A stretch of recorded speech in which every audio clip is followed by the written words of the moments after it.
The time by Sagicor Life is 7 o'clock.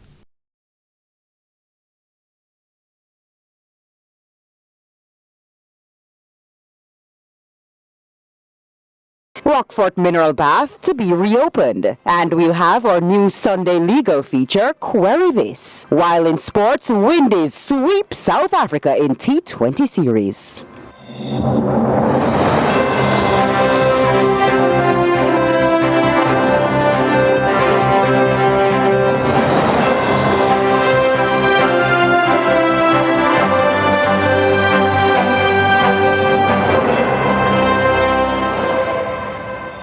Kingston, Jamaica. This is CVM News at 7, the weekend edition. It's Sunday, May 26, 2024. I'm TK Dawkins. Thanks so much for joining us.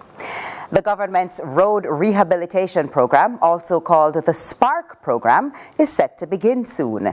But some stakeholders fear local contractors have been excluded from the job with the government's new requirements for the contractors' pre-qualification process.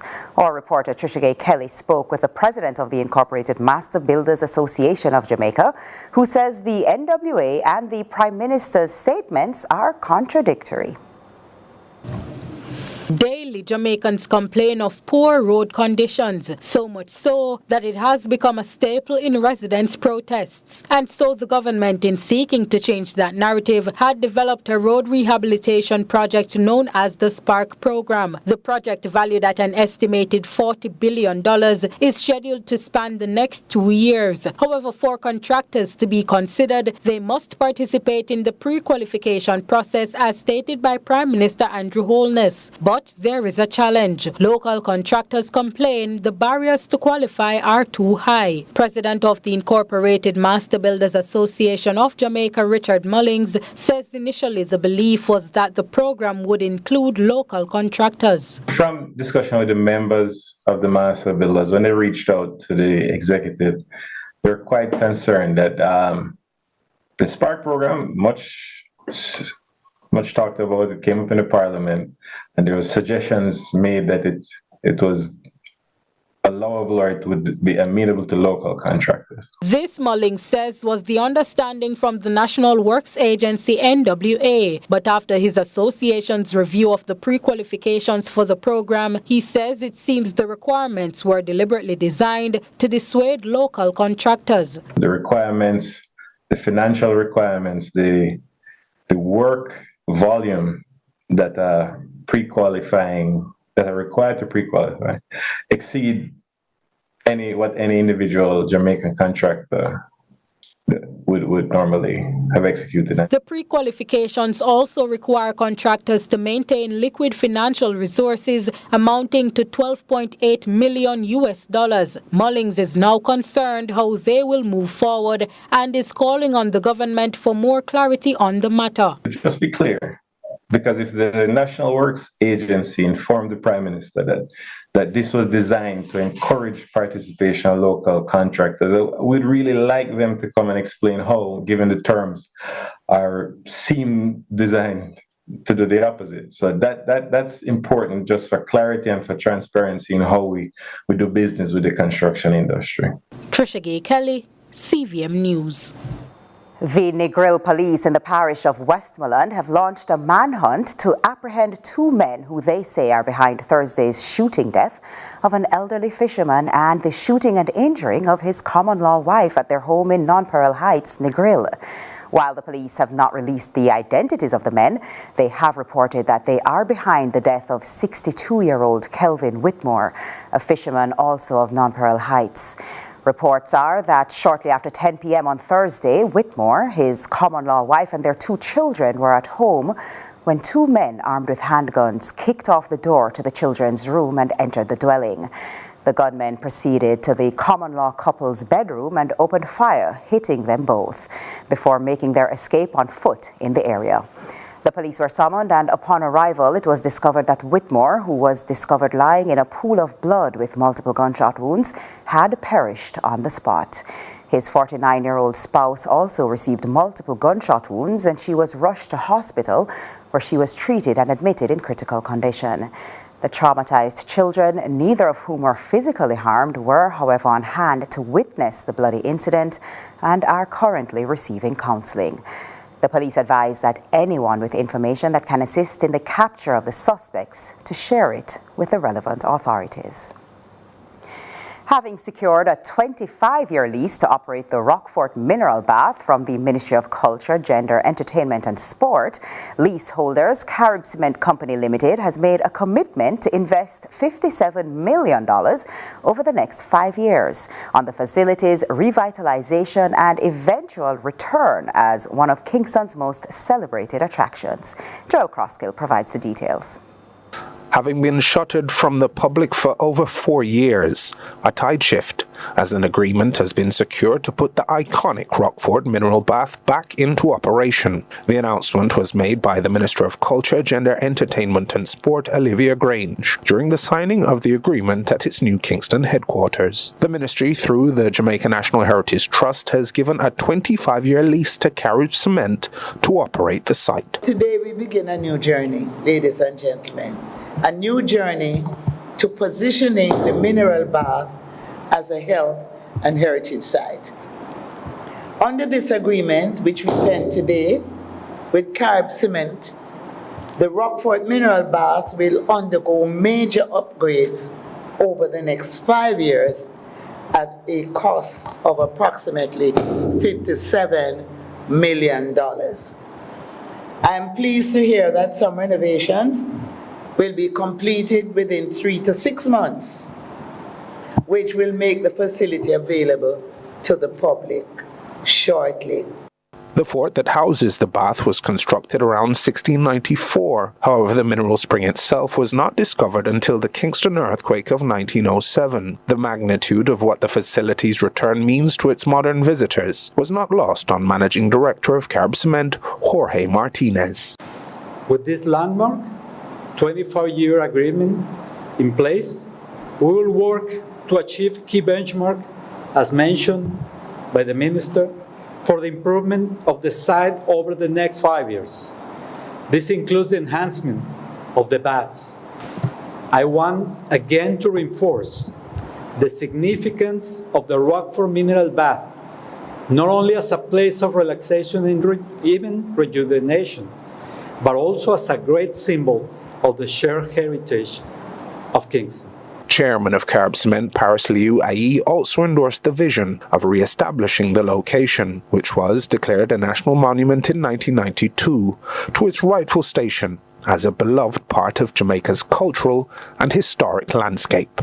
Our vision, Minister, is very clear: to restore and renew this iconic site, enabling large numbers of local and international visitors to experience the world-famous therapeutic benefits of its sparkling mineral waters. Over the next 25 years of this lease, we pledge to breathe new life into the Rockfort mineral bath, ensuring it remains a cherished destination for generations to come and to enjoy. Joel Crosskill, CVM News. In celebration of Africa Day, which was yesterday, May 25, the Kingston and St. Andrew Municipal Corporation hosted a ceremony to feature the important linkage between Jamaica and Africa and how the island is influenced by past African traditions. Through this medium, the mayor is persuading Jamaicans to get back in touch with Africa. Trisha Gay Kelly tells us more. Jamaica's culture is strongly influenced by the motherland in various aspects of tradition, including food, music, and even dress. It's for this reason that the island joined in celebrating Africa Day, which is annually observed on May 25. The Kingston and St. Andrew Municipal Corporation, KSAMC, highlighted the many contributions made to the island by our forefathers. Mayor Andrew Swaby says the day must be recognized. Our rich cultural heritage is demonstrated through our music, dance, attire, and food. Our artists and artisans have captivated the world by their talent, skills which have passed down from generation to generation. But there's more behind the celebration. The Africans fought to be freed from slavery, and in 1834, that goal was met. Mayor Swaby notes overcoming slavery was one of the country's greatest accomplishments, highlighting the resilience of the people as profound. I'm proud to say that despite our challenges, we have never been defeated. We have survived slavery, the apartheid system, and even attempts mass genocide. Yet our spirit have not broken. The mayor, in encouraging Jamaicans to embrace their African roots, noted the many achievements of Africans across the globe. He reminds citizens that the country will continue its heritage of moving in the right direction. We continue to demonstrate our strength and resilience by refusing to settle for less than what we deserve. We don't just survive, we excel and dominate. Yes, we are a force to be reckoned with. The day featured various exhibitions including food, music and dress, as well as the traditional John Connor characters. Trisha Gay Kelly, CVM News. Lots more to come after this break.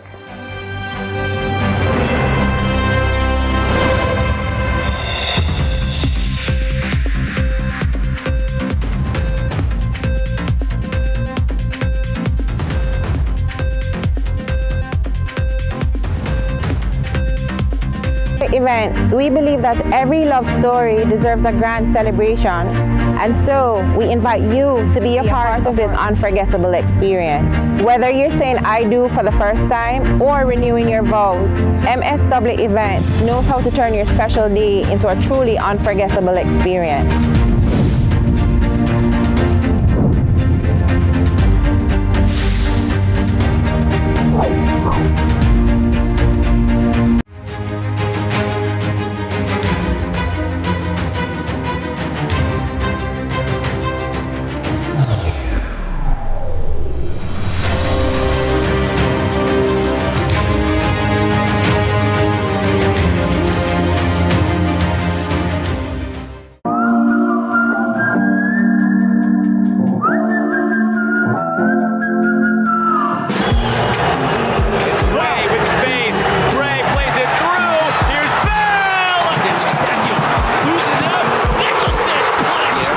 Chance here from outside!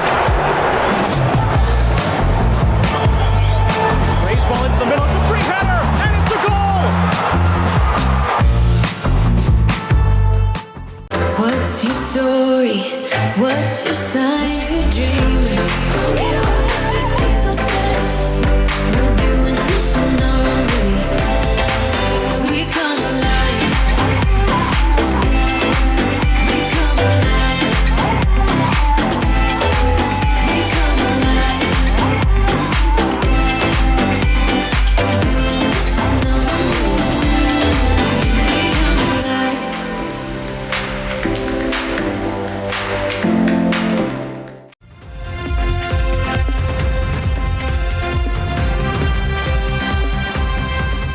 And we welcome you back with international and regional news. We begin with news in the region. In Belize, several diplomats gathered at the western border, where a cooperation agreement was signed between the European Union and the Organization of American States, OAS. The agreement focuses on improving peace between Belize and Guatemala through funding that will support the OAS's efforts in both nations as they work to resolve the long-standing differendum currently before the International Court of Justice. This report from Love FM Belize. I think the world can take an example when they look at what's happening here. I really think that what I've seen over the last, I've only been accredited ambassador here for 4 years, but I really have seen something that I think many other countries in the world should take a look at, and they should do exactly the same in order to prevent conflicts and tensions that we see all over, globally. So really would like to underline this is about peace building, this is about conflict prevention, and this is about bringing people together. In St. Lucia, the heatwave affecting the island, which is expected to last well into September of this year, has prompted the Ministry of Health to issue a heat advisory for schools. More in this report from DBS Television. To avoid the detrimental effects of the heat, the Ministry of Health advises the administration and staff of all schools, parents and guardians to avoid exposure of students to direct sunlight, particularly between the hours of 10 a.m. and 2 p.m. It would be prudent to limit outdoor activity in the direct sunlight during this time. Additionally, students should be encouraged to increase their consumption of water throughout the day. Ensure that students bring water bottles to school to have water readily available. Also, students should be encouraged to take water breaks during classes. It should be noted that sugary drinks are not a substitute for water as they contribute to further dehydration. She further advises the use of sun hats, umbrellas, cool light-colored protective clothing, and sunblock when children are exposed to direct sunlight. And in international news, the UN estimates more than 670 people were killed by a landslide in a remote area of Papua New Guinea. It happened in Enga province on Friday. Roads are blocked, and aid agencies are warning of a desperate humanitarian situation. The details from Al Jazeera. It's been 2 days of digging through mud and rocks, in some places 8 meters deep. Teams of volunteers are trying to reach the bodies of their friends and neighbors. The landslide hit Papua New Guinea's northern Enga province at around 3 a.m. on Friday, burying people in their homes while they were sleeping. Survivors say boulders the size of cars came tumbling down, crushing houses below. No one knows exactly how many victims are under the debris. The bodies are yet to be retrieved. The locals are still working and trying to dig out more of the bodies. Provincial government is sending natural disaster team with healthcare team and some police and defense personnel to go there and check out, assist at the site. 6 villages are affected. Most people here are small-scale farmers, and they've lost everything. And that's it for regional and international news. And it's now time for our new Sunday feature, Query This with Natalia Clark. Officer, can I have a vehicle document? Officer, that is not a lawful reason to stop me. Can I have a vehicle document? If you order me, officer, this can be quick and we can go. And can you step outside the vehicle? Let me have a search of the vehicle as well. Oh, you want to search a vehicle? Yes. For what? Searching for illegal drugs. Yes. Arm. Yes. Can I turn off the engine? Yeah, you can switch off the engine. Step out of the vehicle.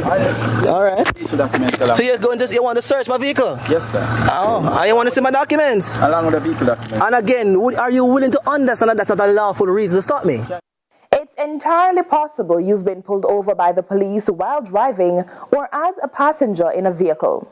This scenario is quite common and can happen for various reasons, such as traffic violations, routine checks, suspicion of criminal activity, or safety concerns.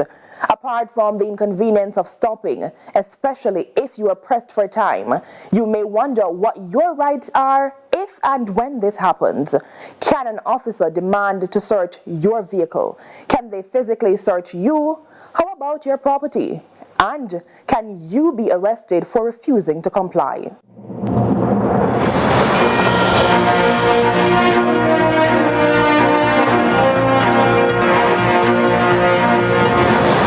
I'm Natalia Clark, and this week we query this with former policeman turned attorney Donovan Collins. The police should have a reason, and not just a normal reason. They must have reasonable suspicion to believe that you're either carrying a weapon, an illegal gun in the vehicle, or you have stolen items in there, or dangerous drugs.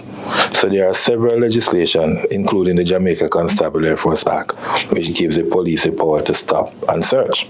So it can't just be a random stop? No, not at all. I'm just checking every third vehicle to see if I can find a gun, find some weed, find something. They have to have a probable cause for stopping your vehicle and searching your vehicle. That is so. He explains, same should be applied if the police wish to search your person or enter and search your property. Without probable cause, reasonable suspicion, or permission, a warrant should be produced. You should read that warrant, and if possible, take a picture of the warrant.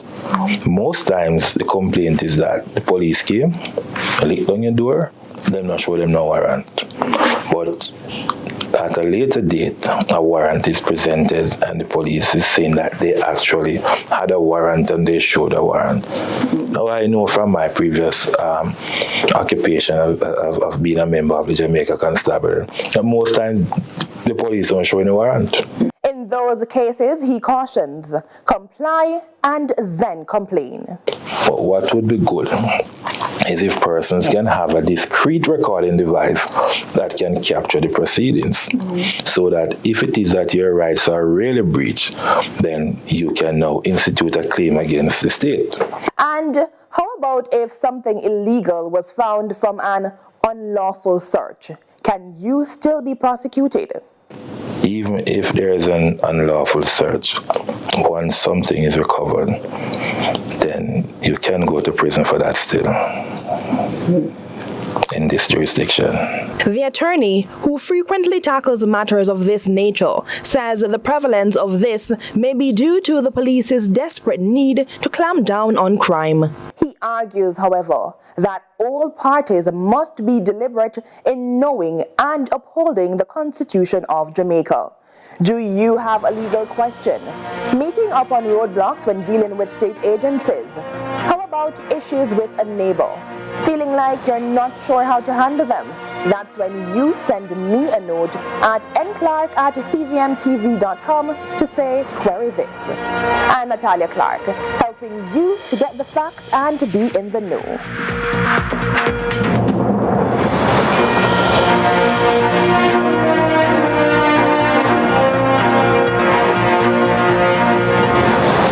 Now to Small Biz Big Dreams with Andrew Lately.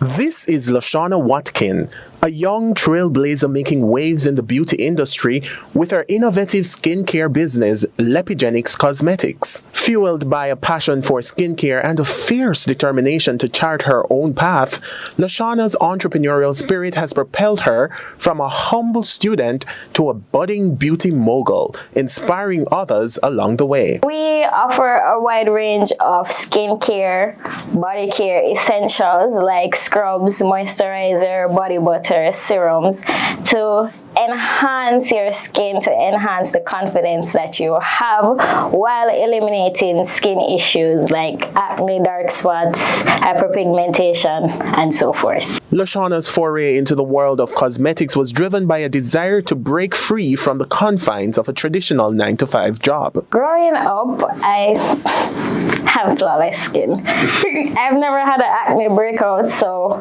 people always come up to me like, oh, what do you use on your face? Like, I need your secrets and stuff.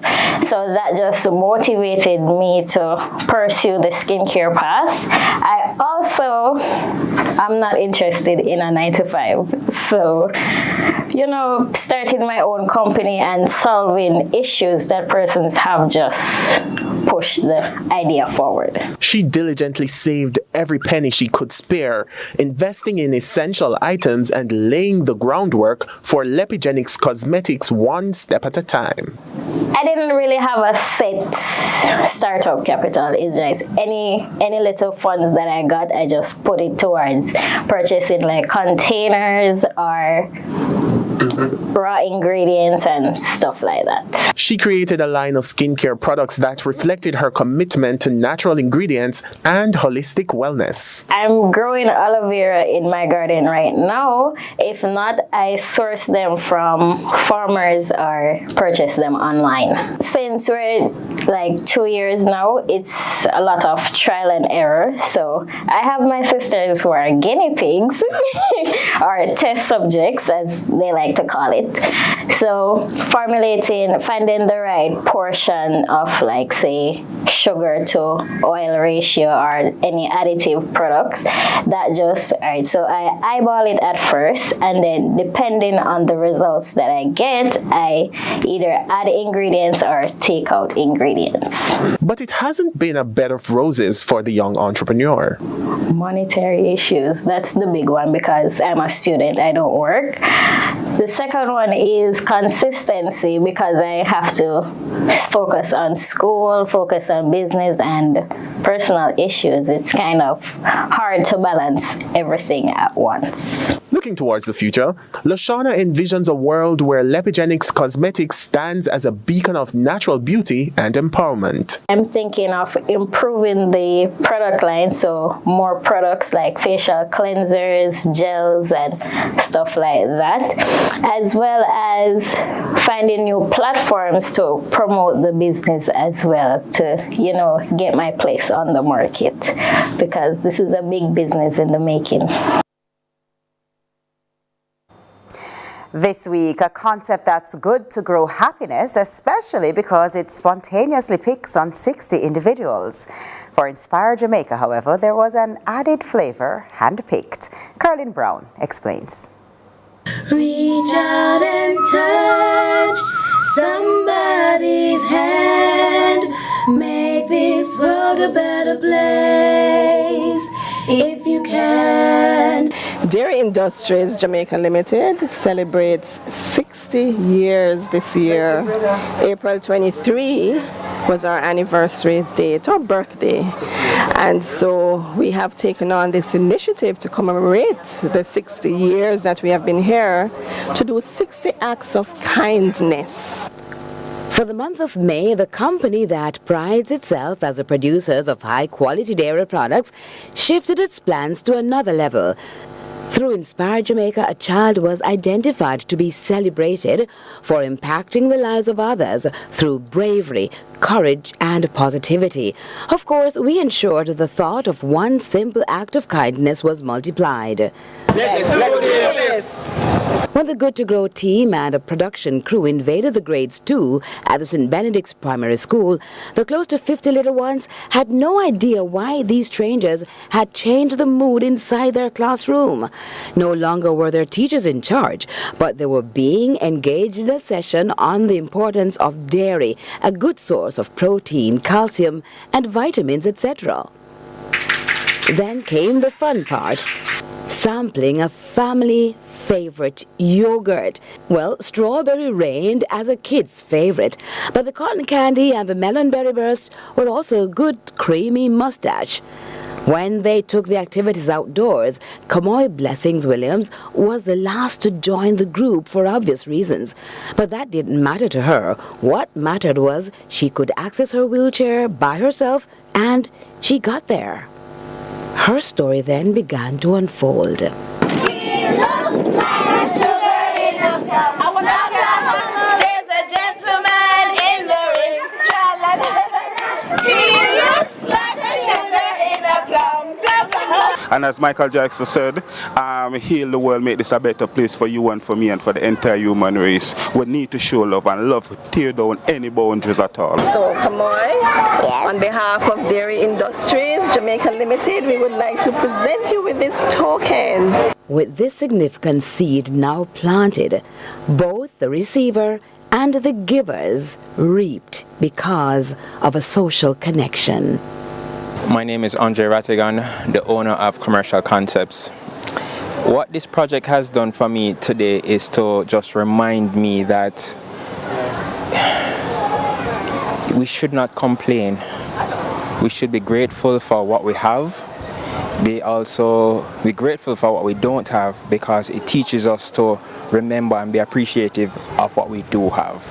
So this has just been another eye-opener for me to go back home to remind my children that, listen, give thanks for what you have, don't complain. This was very inspiring. She brought me to tears, which is very unusual. She's very mature. and I have a lot of wisdom, and she spread a lot of love. So. Thank you for supporting me so much. I love you all. Awesome. And we love you. We love you too. I love you more. I've always watched this program, and I've always said that we need more of this program in the country, too, because we are at a state in our country where it seems like socially we are falling apart, especially with the crime and violence, and we need to inspire our young people to move forward. And that's why we say let's continue to inspire Jamaica. Reach out and touch somebody's hand. Make this world a better. Join us for sports with Orville.